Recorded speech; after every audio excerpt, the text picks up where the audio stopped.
Hi, this is Benjamin from Collectiv. In this video, I'm going to show you how to create a dynamic axis using a slicer.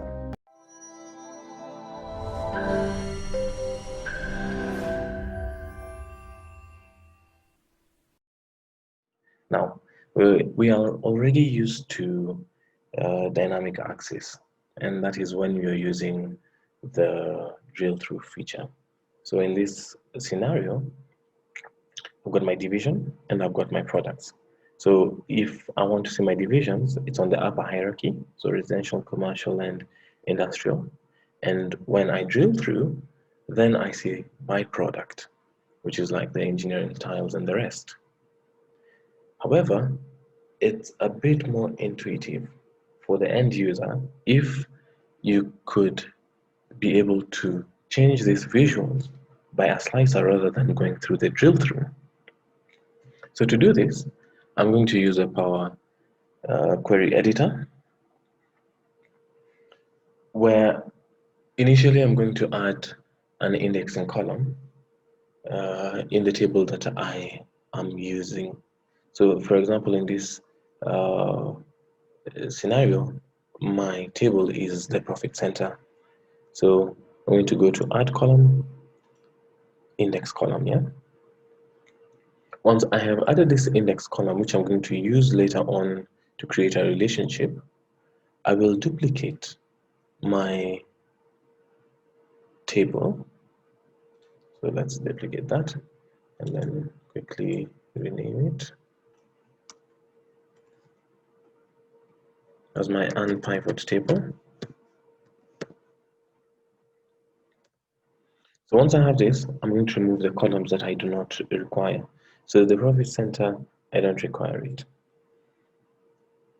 because I'm going to use the index as a unique values between my unpivot profit center and my profit center. Now these two are what I require. So I'm going to select that and I'm going to select that. I'm going to transform them and unpivot the columns. So what this now has done is that it has created the index in such a way that my venue, which is under residential, has been given index 0. And something else is under residential, say for example, my laminates has been given index 3. So now that I'm done with that, I need to go and create the relationship between my profit center, that, and the unpivot profit center using the index as the relationship. So this is pretty quick and pretty simple. It has just about 10 steps, and we're currently at about step number 8.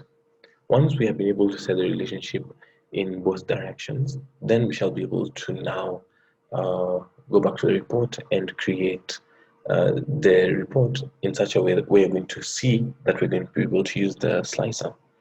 So we go now to relationships. Even though it had already created a relationship because it already detected the relationship, it is only in the single direction. And this is my new table. I'm just going to click that and then switch it to become to cross filter in both directions. So once this is done, I can go back to my report view and now populate this visual for my slicer. So for my slicer, now using the new table, I'm going to use the attribute. And you see now in terms of the attribute, it has already created that it's either division or product name. And then when I come to this visual, I would also now remove this, which I was using for drill down, and replace it with the value that now comes from my new table. Okay, so one of the things that you might want to do is that you might want to ensure that your slicer has already been set to forced selection, because that ensures first of all put single selection and for selection. That ensures that whenever the end user is using it, it has already selected one of these filters to use. And so now, whenever you slice, it looks very good. Okay, so thank you so much.